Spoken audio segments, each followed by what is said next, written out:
आज मैं आपको लोगों के बीच में उपस्थिति है क्योंकि वचन बोलने के लिए मुझे बताया। देखिए अभी ये क्या कौन सा वचन बताओ मुझे पता नहीं, क्योंकि 2-3 दिन से वचन ही सुनते आया, सुन के सब लोग गड़प हो गया। मैं सोचती हूँ अभी भी जो मैं बोल रहा हूँ सारे कुछ बोल चुका है। अब दोबारा वो बोलने से आपको अच्छा लगेगा नहीं लगेगा पता नहीं है, लेकिन प्रभु का शुक्र है, प्रभु जो वचन देता है मेरा जीवन में दिया वो बताने आपके सामने बांटने के लिए चाहती हूँ। आप लोग प्रार्थना के साथ बैठिएगा। मेरा जीवन में प्रभु ने दिया हुआ एक आयत पढ़ के पढ़ना चाहती हूँ। कोई मेरे लिए पढ़ के हिंदी में और कोई पंजाबी में भी पढ़ सकता है तो पढ़ के मेरा मदद कीजिएगा। नेहमिया का पुस्तक 4 अध्याय उसका 14 वचन। नेहमिया 4 अध्याय उसका 14। Nehemiah chapter 4 verse 14।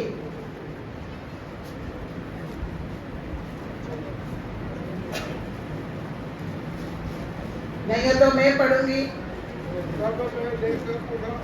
और के हकीमों और अन्य सब लोगों से कहा, उनसे मत डरो, प्रभु जो महान और भय योग्य है उसी को स्मरण करके अपने भाइयों, बेटे, बेटियों, स्त्रियों और घरों के युद्ध करना। हमें आप लोगों ने सबने सुना, समझ में आया किसी को? बच्चा भी कोई पढ़ सकते हो? आप पढ़ लीजिए थोड़ा जोर से, जो जोर से पढ़ सकते हैं वो पढ़ लीजिए, क्योंकि मैं हिंदी में बोलते सब लोगों को हिंदी समझ में आता है नहीं आता मुझे पता नहीं। आप पढ़ लीजिएगा। नेहमिया 4 अध्याय उसका 14 वचन। मैं ਵੇਖਿਆ ਅਤੇ ਉੱਠਿਆ ਅਤੇ ਉਹਨਾਂ ਸਪੀਰਾਂ ਤੇ ਰਾਇਸਾਂ ਦੇ ਬਾਕੀ ਲੋਕਾਂ ਨੂੰ ਆਖਿਆ, ਉਹਨਾਂ ਕੋਲੋਂ ਨਾ ਡਰੋ, ਪ੍ਰਭੂ ਨੂੰ ਜਿਹੜਾ ਵੱਡਾ ਤੇ ਪੈਦਾਇਕ ਹੈ ਯਾਦ ਰੱਖੋ ਅਤੇ ਆਪਣੇ ਭਰਾਵਾਂ ਲਈ ਅਤੇ ਆਪਣੇ ਪੁੱਤਰਾਂ ਲਈ ਅਤੇ ਆਪਣੀਆਂ ਧੀਆਂ ਲਈ, ਆਪਣੀਆਂ ਤੀਵੀਆਂ ਲਈ ਅਤੇ ਆਪਣੇ ਘਰਾਂ ਲਈ ਲੜੋ। Amen. Don't be afraid of them. Remember the Lord who is great and awesome, and fight for your brothers, your sons and daughters, your wives and for home. मैं प्रभु का धन्यवाद करती हूँ। इधर एक fight for your family। आज का मेरा सब्जेक्ट यही है, fight for your family। मतलब अपना परिवारों के लिए युद्ध करो। तैयार है? किसका साथ? आपस में, घर में पति पत्नी के साथ, बच्चों के साथ, यही नहीं बोल रहे। इसका हम पृष्ठभूमि देखा तो नेहमिया ने ये वचन लिखा है। इसका पृष्ठभूमि ऐसी है, जब नेबूकदनेस्सर राजा, बाबिलोन का सबसे बड़ा राजा 587 में यरूशलेम को यीशु मसीह आने के पहले BC 587 में यरूशलेम को चढ़ाई करके उधर का जो कुछ भी चीज है, मंदिर का जो भी चीज है और उधर का जितने सामान है सब लेकर बाबुल में चले गया, और साथ साथ उधर का यहूदी लोगों को भी कैदी बनाकर वो बाबिलोन में लेके गए, अन्य देश में। यहूदी लोग कौन है आप लोगों को मालूम है? कौन है यहूदी लोग? कोई भी बोल सकता है। यहूदी लोग साधारण लोग नहीं है, परमेश्वर का जन है। आज भी यहूदी लोग इस्राएल लोगों के बारे में आपने सुनता है। इस्राएल लोग यहूदी लोगों को कैदी बना के बाबिलोन में लेके गया। लेके जाने के बाद हम बाइबल में पढ़ते हैं, चंद्र के में से काव्य दानियल, ये सबका बारे में हमने सुना है। उधर गुलामी में बैठ के भी उनका जीवन का जरिए था, यहूदी लोगों का जरिए था, परमेश्वर का लोगों का जरिए था, प्रभु का महिमा उधर भी प्रकट किया है। हम पढ़ते हैं, हम कहीं भी हो, इसका मतलब यही है, हम कौन सा कोई भी गुलामी में हो और कोई परिस्थिति में हो, हम क्या करने वाला है? प्रभु का महिमा करने वाला है। हम उसमें लिखा है डरो मत। आज भी अभी भी सिस्टर जी ने बोला डरो मत, हम डरने वाला नहीं, क्योंकि हमारा राजा कौन है? वो महान और भय योग्य परमेश्वर है। हमारा परमेश्वर कौन है? महान और भय के योग्य परमेश्वर है। उससे सब कुछ कर सकता, करने वाला है। वो सब कुछ कंट्रोल करने वाला है। उसके ऊपर भरोसा रखने वाला कभी डरता नहीं है। जब वचन में लिखा है, जब हमारा डर आता है हम प्रभु पर भरोसा रखेंगे। 56 चांस उसका 3 वचन में लिखा है। जब हमारा अंदर डर आता है हम परमेश्वर का पास अपना भरोसा रखता है, परमेश्वर का पास जाता है। तो हमको सहायता करने के लिए हमारा डर होते समय हमारा परमेश्वर, अपने बच्चे लोगों को डर होते समय किसका पास आ जाता है? अपना माता पिता का पास, क्योंकि मेरा माता पिता मुझे बचाएगा। उसी तरह हमारा जीवन में जब डर भय परेशानी आते समय हमारा पिता कौन है? परमेश्वर का पास हम जाते हैं, उनका चरणों में हम बैठते हैं। उस टाइम पर हमारा डर दूर हो जाता है। डर हम है तो हमको डर कमजोर करते हैं, हमारा विश्वास को कमजोर करते हैं। लेकिन हमारा विश्वास है तो डर के ऊपर हम विजय प्राप्त कर सकता है। विश्वास के जरिए से हम डर के ऊपर विजय प्राप्त कर सकता है। मेरा विषय यह नहीं है, लेकिन नबूकदनेस्सर राजा ने इस्राएलियों को पकड़कर गुलामी में लेके जाने के बाद ये नेहम्याह करके एक प्रभु का दास था। वो बहुत प्रभु का लोगों को प्यार करने वाला, अपना देश के प्रति, अपने लोगों को प्रति और परमेश्वर के प्रति बहुत प्रार्थना करने वाला व्यक्ति था। उसने एक राजा, एक पर्शियन राजा का पिलाने वाला का रूम में उनको नौकरी मिल गया। ये पिलाने वाला छोटा मोटा बात नहीं है, राजा का साथ हमेशा रहना है। वो राजा का साथ रहते हैं, उनको कोई भी खाना पीना मिलता है, उसको साफ सुथरा देता है, उसका प्राण को बचाने वाला एक काम है ये नेहम्याह को। नेहम्याह ऐसा काम करते, गुलामी में रहते हुए काम करते करते करते कुछ दिन हो गया, कुछ साल होने के बाद कुछ लोग नेहम्याह को मिलने के लिए शूशन राजगढ़ में आ गया। तो वो कौन था? अपना भाई लोग कुछ और यहूदा देश से कुछ लोग आ गया। तो उस टाइम पर हम लोग है तो भी हमारा देश, हम देश में नहीं जाए, कोई बाहर देश में रहता है तो अपना देश से कोई भाई बहन आ जाता है, कोई रिश्तेदार आ जाता है, तो उस देश के बारे में हम पता करता है। हम जगह रहता है उस देश कैसा है, उधर का लोग कैसा है, उधर का परिस्थिति कैसा है। जब नेहम्याह ने ये बात पूछा अपने लोगों को प्रति, तो उधर का लोग जो कैद में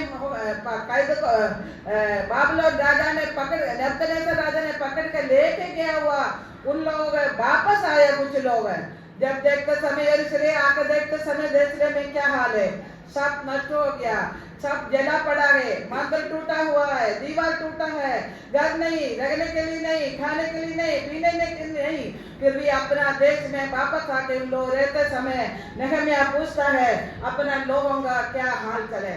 तो उस टाइम पर ये नेहम्याह का पहले अध्याय, नेहम्याह का पहला अध्याय उसका दूसरा वचन में लिखा, तब मैंने उसे उन बेचे हुए यहूदियों के विषय में बंधुआई से छूट गया और यरूशलेम के विषय में पूछा। उन्होंने मुझसे कहा, जो बेचे हुए लोग बंधुआई से छूटकर उस प्रांत में रहते हैं वे बड़ी दुर्दशा में पड़े हैं और उनकी निंदा होती है, क्योंकि यरूशलेम की शहरपनाह टूटी हुई और उनके फाटक जले हुए हैं। ये बात सुनते ही नेहम्याह बैठकर रोने लगा और कितने दिन तक विलाप करते रहा। स्वर्ग का परमेश्वर के सन्मुख उपवास करता और ये कहकर प्रार्थना करते रहा, हे स्वर्ग पिता परमेश्वर, हालेलुया। मैं ज्यादा पढ़ने के लिए नहीं चाहती हूँ, हमारे बीच में समय बहुत कम है, लेकिन ये नेहम्याह बैठ के क्या किया? अपना लोगों का प्रति, अपना देश का प्रति, उधर का क्या हाल को पता चला है तो उन्होंने बैठ के रोते रहा, उपवास करते रहा, स्वर्ग का परमेश्वर से प्रार्थना करते रहा, हे प्रभु हमारा गलतियों को माफ कर, हमारा पुरखा ने जो भी किया गलती है वो माफ कर, हमको एक बार और अवसर दे। हालेलुया। प्रभु कभी कभी हमारा जिंदगी में भी कभी ऐसे परेशानियां से गुजरते समय तो हम सोचना हम किस तरह से हम कैसा ये परेशानी में पड़ गया। हम देखते हैं उधर ये काम होने के लिए ये प्रश्न होने का क्या कारण था।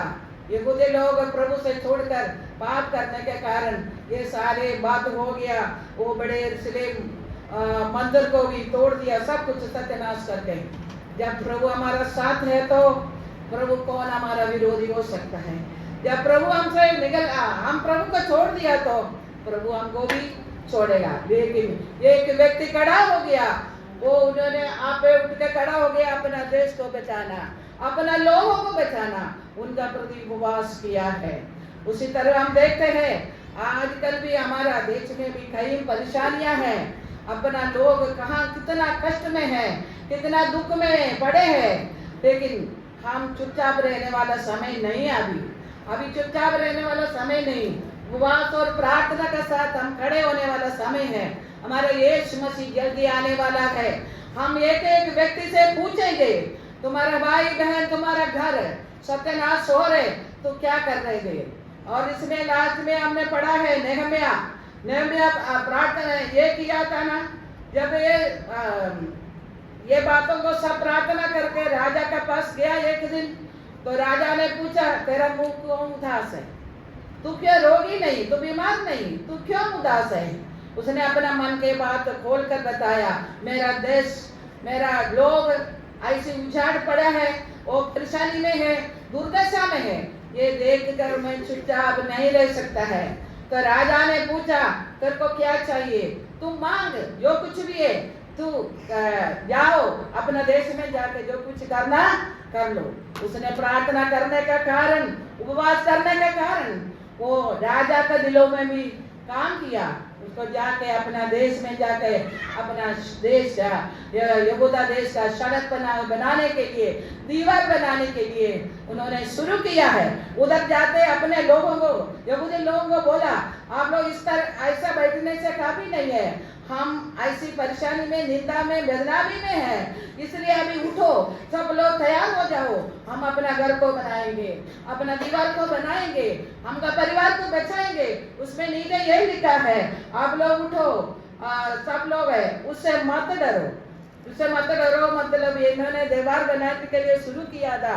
उस टाइम जो दुश्मन लोग बीच में आके वो काम को रोक दिया। तो अभी तनबलत करके 2-3 लोग हैं, वो ये यरूशलेम का अंदर है, उन लोग अन्य जाति है, उनका अंदर घुसा हुआ है।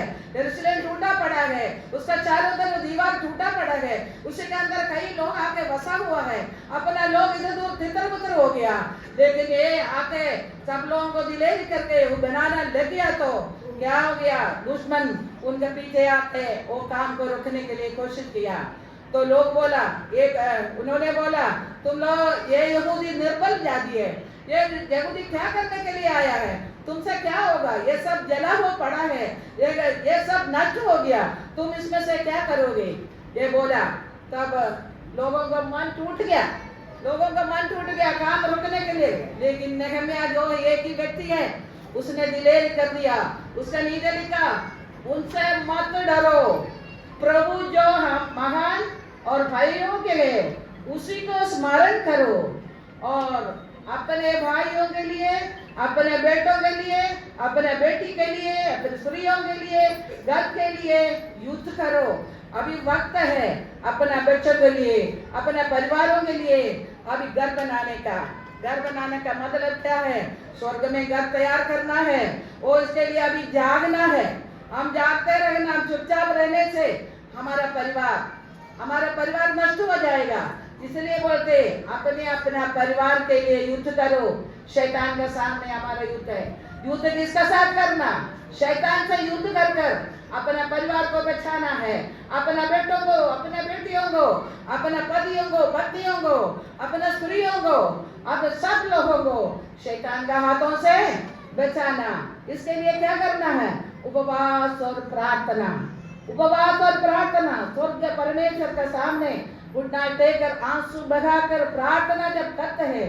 हम कभी प्रार्थना करके बहुत बार हमने प्रार्थना कर चुका, हो सकता है हमारा प्रार्थना सुना नहीं, लेकिन दुश्मन आके तुमको हमको बोलेंगे तुम कितना चर्च जाते हैं, तुम कितना प्रार्थना करते हैं, तुम्हारे घर में कुछ आशीष नहीं पाया, तुम्हारा प्रार्थना सुनता नहीं है, तुम क्यों ये जाने का क्या मतलब है?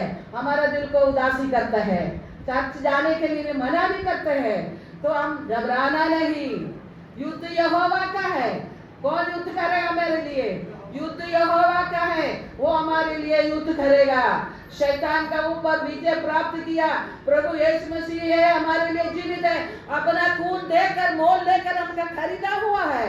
उसका मूल खून का मोल है, हमको बचाया है, हमको खरीदा है, हम अपना नहीं। स्वर्ग परमेश्वर यीशु मसीह का संतान है, हमको बचाने वाला हमारा परमेश्वर हमारा साथ है। इसलिए घबराना नहीं, कोई भी कुछ भी बोले, दुनिया हमारा पीछे पड़ जाए, तुम लोग ये क्यों करते हैं, तुम इससे प्रार्थना करने से क्या फायदा है, क्या लाभ है? लेकिन हम घबराना नहीं, प्रार्थना करते रहो। जब तक हमारा उत्तर नहीं मिलेगा तब तक आप प्रार्थना में लोलित रहते हो। हमारा प्रार्थना का हमारा आंसू व्यर्थ नहीं जाएगा। हम लोग कितने लोग प्रार्थना का उत्तर पाया हुआ लोग इधर बैठा हुआ है, हमारा आंसुओं को उत्तर दे के सब लोगों को गवाही बोलने के लिए दिया, तो अनेक व्यक्ति अपने गवाही बोलेंगे मेरा प्रभु ने इतने बड़े बड़े काम किया है। और हर एक जिंदगी में मेरे जीवन में भी प्रभु बड़े बड़े काम किया है। वो टेस्टमनी अभी मैं बताना चाहती नहीं हूँ क्योंकि मेरा बीच में समय नहीं है। आप लोगों को और सवेरे से वचन सुनता है, इसलिए इस दिनों में अपने बेटे के प्रति, अपने बेटी के प्रति, अपना पति के प्रति, जो लोग विश्वास में नहीं है, अपना घर पूरा परमेश्वर में आना है। ओ एक भी व्यक्ति भी नष्ट नहीं होना, इसलिए एक डिसीजन लेना है, फाइट फॉर योर फैमिली। अपना घर के लिए हम प्रार्थना करें, हमारा बस को बचाएगा कोई नहीं। हमारा घर अपना कलीसिया भी है, अपना कलीसिया अपना घर भी है। कलीसिया कहने के लोगों के लिए हम प्रार्थना करना। जितने लोग अपना अपना कलीसिया में आते हैं, एक भी शैतान लेके नहीं जाना है। हर एक व्यक्ति के लिए आंसू बहाकर प्रार्थना करना। पासवान लोग प्रार्थना करते हैं, आंसू बहा के दिन रात इसके लिए कलीसिया के लिए प्रार्थना करते हैं, तो उनके लिए प्रार्थना करना, उनका कलीसिया के लिए प्रार्थना करना। हम एक डिसीजन लेना इस दिनों में, हम शैतान का हाथों से अपना परिवार को बचाना, अपना कलीसिया को बचाना, अपना इसके लिए ये भी नहीं है, देश के लिए भी प्रार्थना करने के लिए वचन में लिखा है, अधिकारी लोगों के लिए भी प्रार्थना करने के लिए वचन में लिखा है।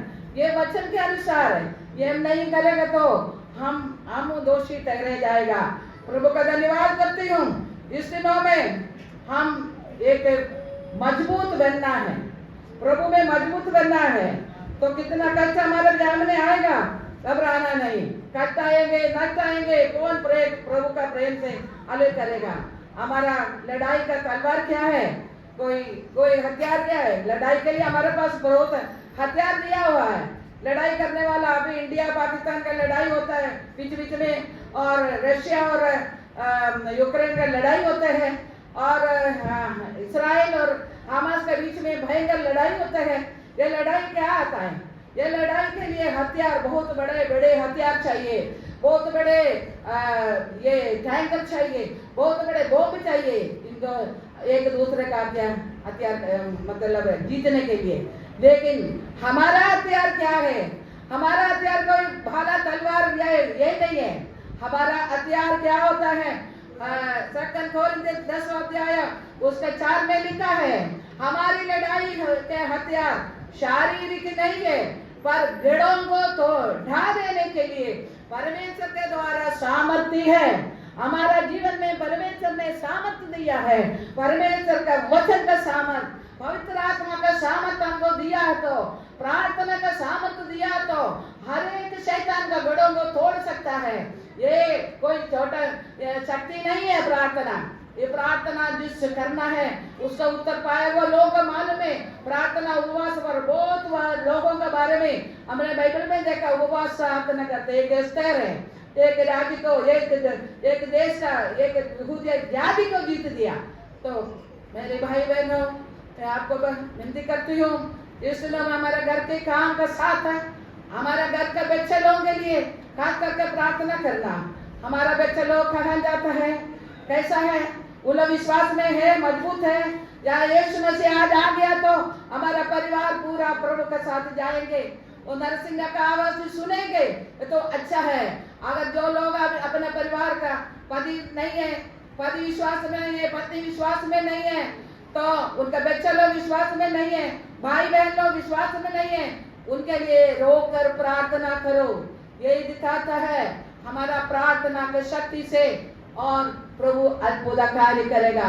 घबराना नहीं, दुश्मन कुछ भी बोले, कुछ भी करे, हम घबराना नहीं, हमारा प्रभु हमारे लिए लड़ेंगे। आयु का पुस्तक में लिखा है, जो आयु बेटे प्रभु का दास था, उनको 10 बच्चे, 7 बेटे और 3 बेटियां। लोग बड़े हो गए, अपने अपने परिवार में चले गए, शादीशुदी कर गए। कभी कभी उन लोग क्या करते हैं, अपना घर में सब लोग खुशी का मनाने के लिए खाना पीना का समय रखते हैं, हर एक लोग खाने पीने के लिए रखते हैं, लोग जाते हैं, खुशी मना के आते हैं भाई बहन।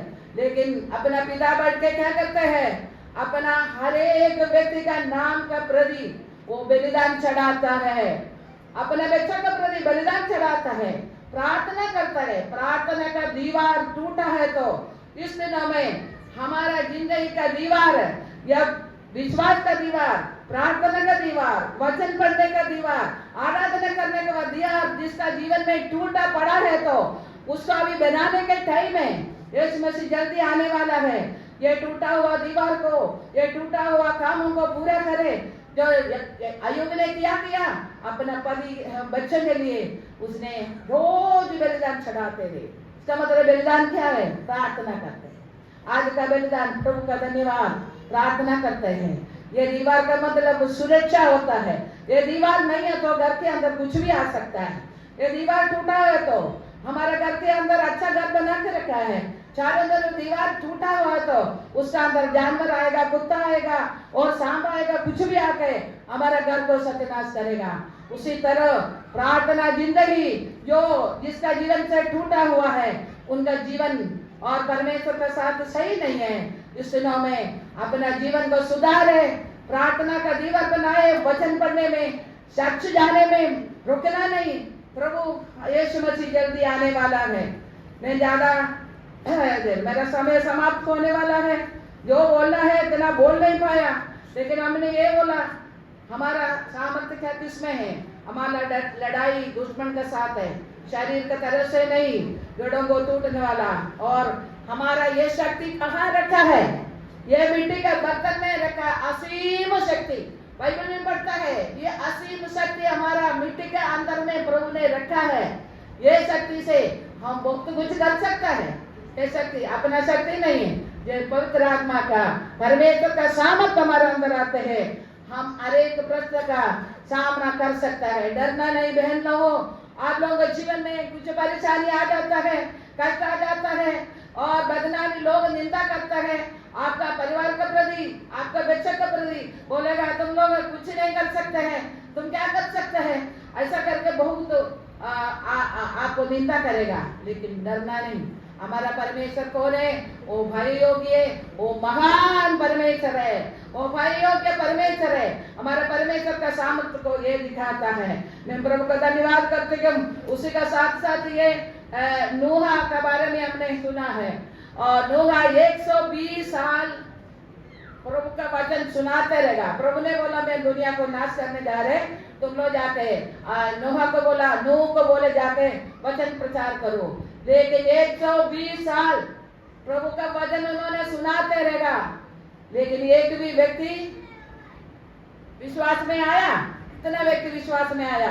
120 साल प्रचार करते रहेगा नूह, लेकिन एक व्यक्ति भी विश्वास में आया नहीं। लेकिन ये सोचना, उनका परिवार में 8 जन था, वो 8 व्यक्ति परमेश्वर का साथ है, वो जहाज के अंदर चढ़ गया, वो बच गया, अपना परिवार बच गया। इस दिनों में मैं ये प्रार्थना करती हूँ, तो हम बहुत लोगों को सुसमाचार सुनाता होगा, लेकिन जब हमारा परिवार टूटा हुआ है, हमारा परिवार के अंदर ये परमेश्वर का अनुग्रह नहीं है तो कोई फायदा नहीं है। हम प्रार्थना करें, हमारे परिवार को बचा ले। और नोहा अपना परिवार में 8 जन पूरा बच गया। मैं यही प्रार्थना करती हूँ, हमारा हर एक विश्वासी परिवार के अंदर जितना परिवार है, बच्चे हैं, बड़े हैं, एक भी को शैतान को नहीं देना, शैतान को नहीं देने के लिए जाते प्रार्थना करना आवश्यक है। मैं प्रभु का धन्यवाद करती हूँ। हालेलुया। जोशुआ बोलते हैं, अब तुम लोग जो परमेश्वर का सेवा करना नहीं चाहता तो तू अपना रास्ता पकड़ो, मूर्तियों को करो, लेकिन मैं और मेरा परिवार प्रभु का सेवा करेंगे। हमारा दिलेर यही होना चाहिए। कोई जिए ना जिए, कोई आगे बढ़े, हम बोलने वाला बात बोले, लेकिन हम अपने आप को बच कर रखे, अपना परिवार को बचाए। चलिए मैं प्रभु का धन्यवाद करती हूँ। एक वचन और पढ़ने के लिए चाहती हूँ, समय खत्म होने वाला है। पहला तीमुथी 5 अध्याय उसका 8वां वचन। पहला तीमुथी 5 अध्याय उसका 8वां वचन। यदि कोई अपने घराने की सुधि ना लेगा, उसने विश्वास से मुंह मोड़ लिया। और if anyone does not provide for his relatives, especially for members of his household, he has denied the faith and is worse than an unbeliever. प्रभु के धन्यवाद। अपना परिवार के लिए सोचे। हालेलुया। ये प्रभु का धन्यवाद हो। आप लोग, मैं आपसे विनती करते, मैं प्यार करती हूँ। हर एक लोग इस दिनों में अपना परिवार के लिए प्रार्थना करें। अपना परिवार, अपना कलीसिया भी अपना परिवार है। ये अपना कलीसिया का जितने लोग हैं, हर एक लोगों के लिए प्रार्थना करना हमारा कर्तव्य है। ये नहीं तो हमारा प्रभु पूछेगा। इसलिए हम नया डिसीजन ले। हम fight for our family, fight for our church, हमारा देश के लिए हम युद्ध करेंगे, हमारे लोगों को बचाएंगे। ये डिसीजन हम ले अपने आप को। एक नया डिसीजन के साथ है वापस जाने के लिए। ये वचन सुन के नहीं, और ये वचन में आप अपना मन मजबूत करें। डरने की जरूरत नहीं। परमेश्वर यीशु मसीह हमारा साथ, कोई डरने की जरूरत नहीं है। अपना मन का बात खोल कर उनके सामने कहो, वो सुनने के लिए तैयार है। ठीक है, अपना मन को खोलने वाला जगह सिर्फ परमेश्वर के सामने। और 62 Psalm 60 वचन में लिखा है। मैं पढ़ाने नहीं चाहती हूँ, प्रभु का धन्यवाद करती हूँ। हमारा भाई बहन ऐसा एक मौका प्रभु ने हमारे जीवन में दिया है। आगे भी प्रभु का सेवा में, प्रभु का दासी लोग है, आगे बढ़े, प्रार्थना करे। आने वाला दिनों में इससे बढ़कर लोग हमारा कलीसिया में, हमारा जगह जगह में प्रभु का सेवा है, उधर का सेवा बढ़ने के लिए हम प्रार्थना करें। कुछ काम होता है वो देख कर डरना नहीं, प्रभु ने हमको दिया हुआ कामों को पूरा करें। ये वजह से प्रभु आपको आशीष दे। प्रभु का धन्यवाद हो।